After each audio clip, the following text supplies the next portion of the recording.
Hi, Alister McDonald here at alistermcdonald.com.au. I got myself one of those fancy new Samsung phones a month ago. So it's called a Note Edge.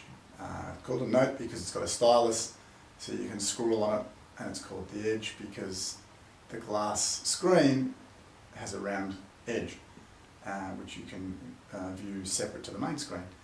I was playing around with it finally after a month, sort of starting to get to know some of the features, and I found this whole, I can't remember what it was called now, but it's a fitness, health, well-being type app that Samsung have made. So I was playing around with this thing, and it's got an exercise log, it's got a pedometer, it's got a food log, it's got, you can measure your blood oxygenation, you can measure your heart rate, you can measure your stress, all sorts of things. So pretty interesting. So it's got a fingerprint reader on the back, or a finger pulse meter on the back, or whatever the hell it is. So playing around with all this stuff, and I also found in there is a little coach section.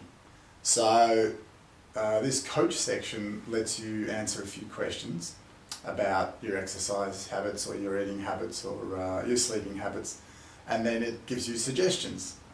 So interestingly, Samsung have got a whole bunch of ideas about how we ought to exercise and live, which is an interesting thing.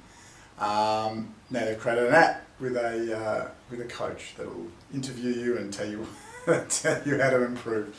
Look, it's not bad, but I think probably what stood out to me was every single one of the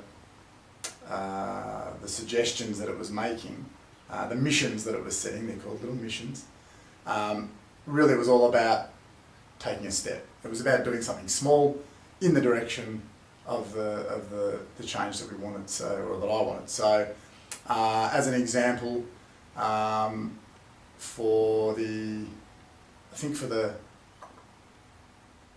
exercise portion, I think it identified that a weak area for me is stretching. So I exercise 7 days a week. A lot of it's walking, but I do get in the gym a few days a week. But stretching is something, ironically stretching is something I identified last year as probably something I'm not doing enough of, and this app has done the same thing. So it just prompted me to do a stretch in the morning and a stretch at night, something to add to the routine. So, it's a reminder, I suppose, for me, a reminder for all of us that when we have a strong idea of what it is we want or where we want to go, then the key is taking a first step, and then following on from that, taking extra steps towards that. So that's my thought for this week. Thank you for joining, and I'll catch you soon.